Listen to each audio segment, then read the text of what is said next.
Next guy up is our friend from the East Side of the state, Eric Beatty, everybody.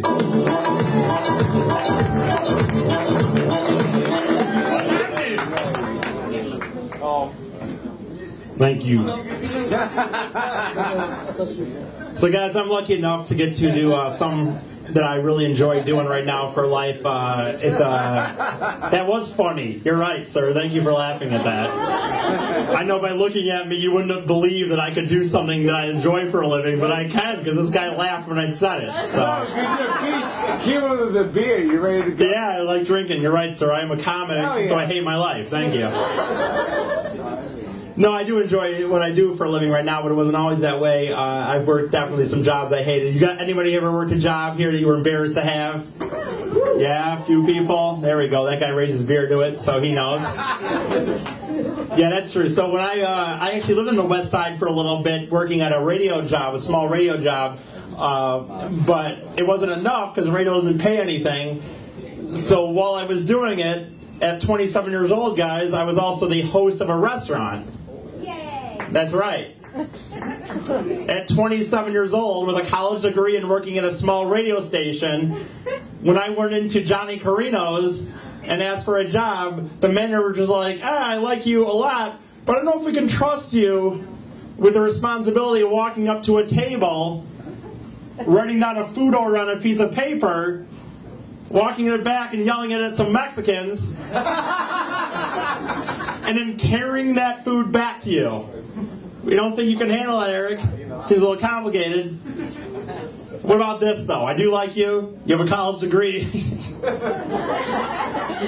Could you handle standing by our front door, counting how many people walked in, walking to a table with that amount of chairs, and just repeating it? Do you think you can handle that, slugger? Like, guys, at 27 years old, I was doing the job of a high school girl, you know what I mean? Also, I could be replaced by a sign.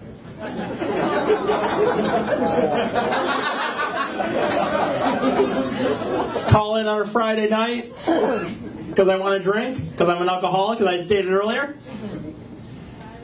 Oh, Eric called in tonight. You think we should call another host? No, don't worry about that. Don't worry about it. How about we just take that sign up front that says, please wait to be seated, turn around to please see yourself. We're set. That's some job security right there, guys.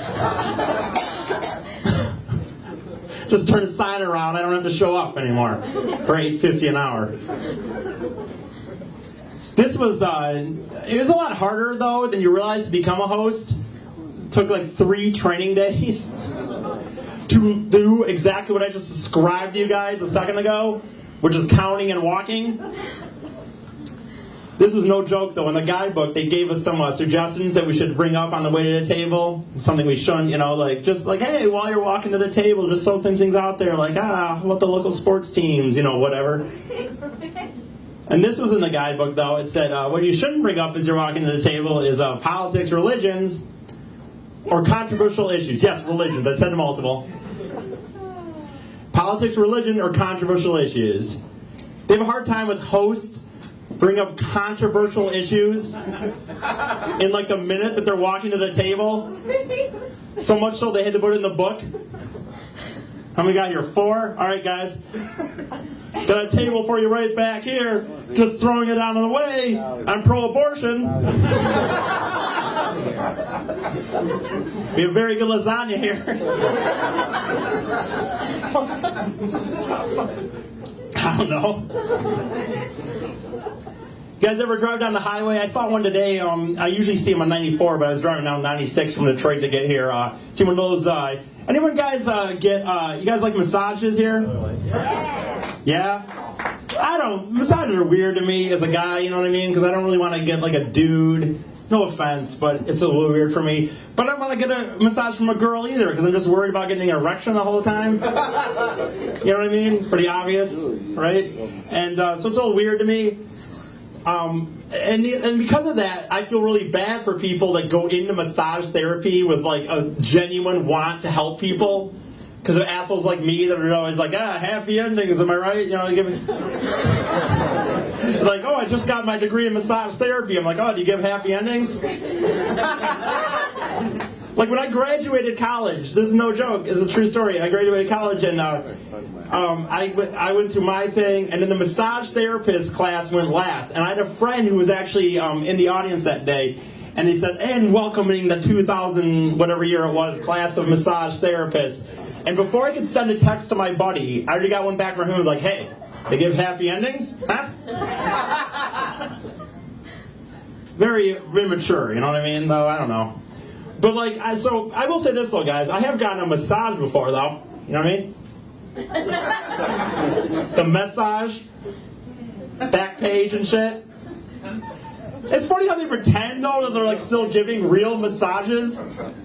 Like you found their place on Backpage.com. You're showing up their house at 11 p.m. with $80 cash, and they're like, still working on your calf muscle. It's like, come on, right? I didn't show up here at 11 p.m. with cash because my Achilles was really...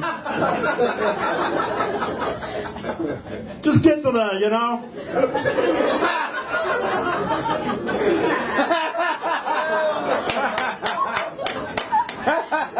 Like I said, I was driving down 94 and they got those Oriental massage parlors. That's nice. Parlors? Sorry, that's nice, right?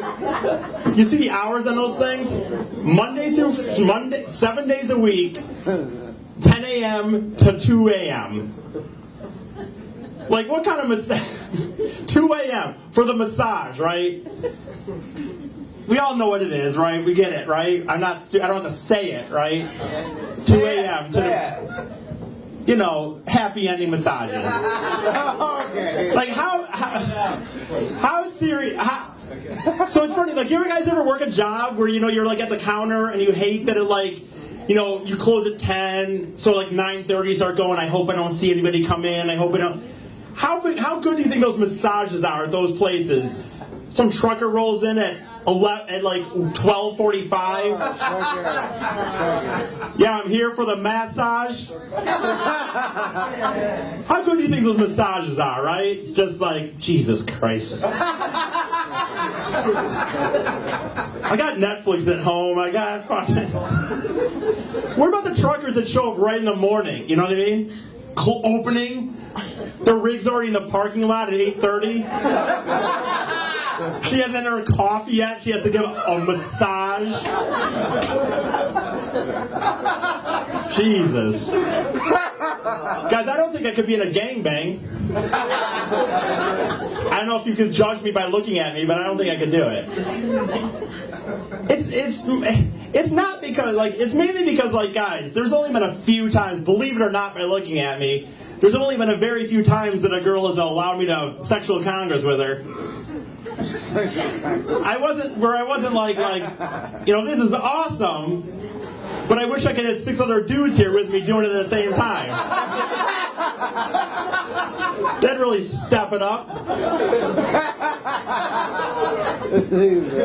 I don't get how a gangbang works, the etiquette. Like who goes what and where? Is it like rock, paper, scissors on the side for anal? 2 or 3, obviously, right? Believe it or not, guys, I've watched a porno or so in my day. So I know the professionals do it. But how do like the amateur gangbangs work? You know what I mean? When you're not in the action, just on the side, just talking about like, God damn, I cannot believe Michigan just Michigan just lost Ohio State, John. All right, give me a second. I'll be right back. Now he's in it. You know what I mean? Just talking about the sports on the side. Because, in the porno, it's all business, right? It's all just, you don't see the side shit. But in real life gangbangs, there has to be side talk on, like just fucking the fat ass over there. I don't know. Guys, I couldn't, if someone ever talked me into doing it though, if someone ever talked me into it, it'd have to be like a real close friend. You know what I mean? Real close, or no. I just misspoken. I'm gonna rewind. Can we run 30 seconds on my, you know how on like the podcast, if you're listening to podcasts, you can ride 30 seconds? Let's do that to my joke. Pretend like I didn't say that first part. Okay, so guys, if I ever did a gangbang, it'd have to be with complete strangers. You know what I mean? Get what the first part was and the second part was. Get what I said, guys? Do you get it now? Yeah, get it? I'm a fucking idiot. So my mom was right. I do suck at life, but no, but I couldn't do it with friends, guys. I'd have to be complete strangers because strangers. If I was with my friends doing a gangbang, I could no longer lie to them how great I was at sex. Because after about 90 seconds, they would find out that I'm not very good at it. You know what I mean? Get it? Pre-ejaculation. That lady was from Chicago, so I'm going to tell a joke from her, and because Brian likes it, so I don't know where he is, but he likes this one. Brian, I guess I'll end on this joke. Could I tell more? I don't know. No, tell this one. Tell more than he told me I could tell 10 more jokes and then this one. No. Guys, no, for real though. I'm just from Chicago. So doing comedy is awesome, but especially for things like this, like there's a lot of stuff in my life that happens that would never work on like a professional resume. You know what I mean? Like I'm not gonna put the story I'm about to tell you on like a resume, but it works when you're an asshole on the stage like this telling jokes. So I like to drink, believe it or not, and I'm about to tell a story, sir. I don't know if you're getting up for the worst part of the story. You're gonna fucking hate yourself when you're in the bathroom and your girlfriend's telling you later about how awesome this joke was. That's gonna be a bummer for you. For him, not for you, but for him. Anyway, so I was in Chicago, guys, this was a few years ago, big Tigers fan. I was in on a road trip. True story, none of this stuff is made up for comedy purposes. Sometimes comics tell jokes that are like, this is true. I was in Chicago, getting drunk, there on the weekend. Friday night, my buddies decided to go back to the hotel room at 2 a.m., but you can drink till 4 in Chicago. So I'm an alcoholic, I'm ready to go, get in the cab, head to Rush Street in Chicago, guys, by myself, continue to drink, walk out of the bar at 4 in the morning, and this is what I did, for real. I just started yelling out, "Where are the ladies at?"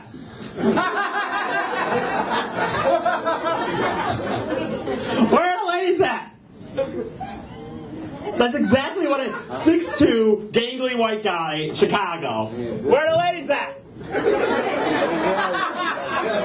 Like, who did I think was going to answer, you know what I mean? A girl with an apartment and a real job? Just looking for a mistake that night? No, that's, it's not. Sorry, guys, that's not where it went. A rather large African-American gentleman goes, "I know where some ladies are at. How much money do you got on you?" Now, I know it seems obvious to some of you when he was asking me that, but I swear to God I didn't know what he meant. And my response was, $40, why?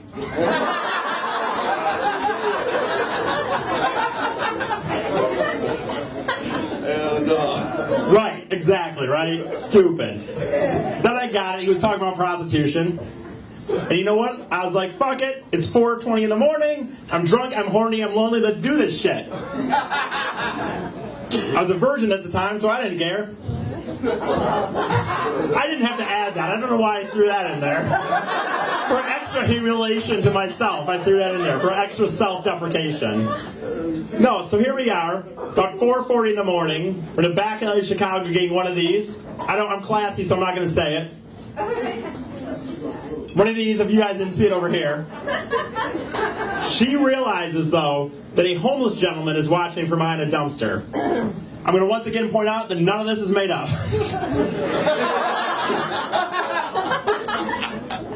She looks at him and looks at me and says to him, "Get out of here." Sir, here, and I know you're laughing too hard. Well, I'll go. You're not laughing hard enough, so you can answer it. Dude, do you think that homeless gentleman left? Exactly. No, he did not. It was free Skinamax for him. And to be fair, I did not ask permission and enter him in his house. I didn't knock on the door, you know what I mean? I'm like, "Hey, I got a chick out here." She went back at it. and then like, but then they like finish the transaction. You know what I mean? This thing, the explosion. She saw that he was still there and said, "That's it, I'm out of here," and left. So like, dude, this lady was willing to suck my dick. Now I paid the pimp 40. So what did she get? 10? At almost 5 in the morning in a back alley of Chicago. But like a homeless dude watching where she drew the line. She was like, "That's it. My mom taught me better than that." Guys, sometimes I don't throw this. I'm going to throw one more here at the end and I'll be out of here, guys. Thank you so much. I don't always throw this in here, but I've grown older in my wiser age, and I've added this to the story because it's a true story, man. It's only fits in comedy. I got a call somehow during the period I was drunk, so I got a call. During the time got the pimp's phone number. I got a call the next day from the pimp asking me like a little customer control, you know, how did it go? Now the problem was at the time I was like 23, guys, and so I was like kind of embarrassed that it had happened, so I didn't even pick up the, you know, just let the voicemail, whatever. Dude, at 31 years old, guys, now, if I got fucked over like that from a freaking, you know, a whore, you best believe I'm picking up that phone and being like, "No, I was not satisfied, actually." And to be honest, if I don't get some sort of reparations from this, I'm thinking about calling the Better Business Bureau.